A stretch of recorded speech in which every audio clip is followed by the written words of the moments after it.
Aduh, udahan. Capek.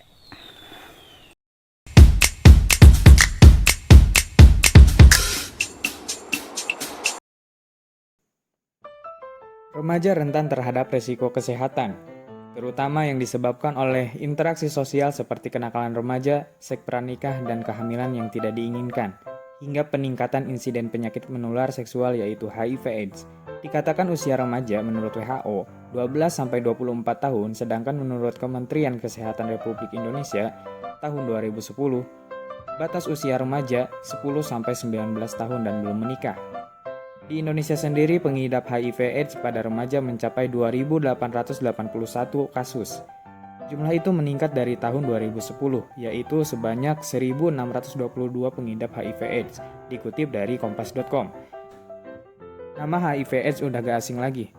HIV atau yang dikenal Human Immunodeficiency Virus, yaitu virus yang menyerang sistem kekebalan tubuh, sehingga daya tahan tubuh semakin melemah dan rentan terserang berbagai penyakit.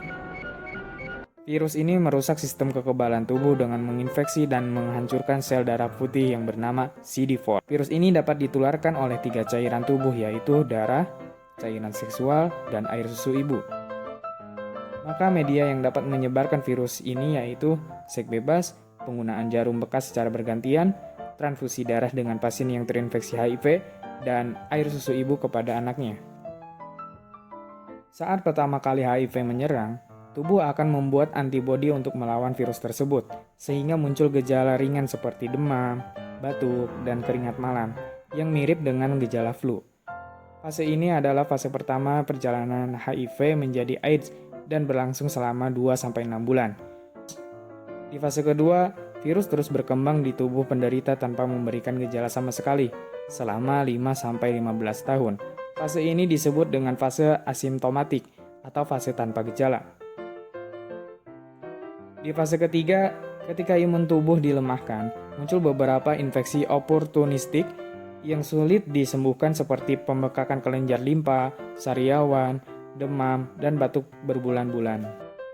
Di fase keempat, akhirnya ketika imun tubuh benar-benar lemah, infeksi oportunistik semakin menumpuk karena tidak ada pertahanan sama sekali dari tubuh terhadap bakteri yang menyerang. Fase terakhir inilah yang dinamakan AIDS, Acquired Immunodeficiency Syndrome.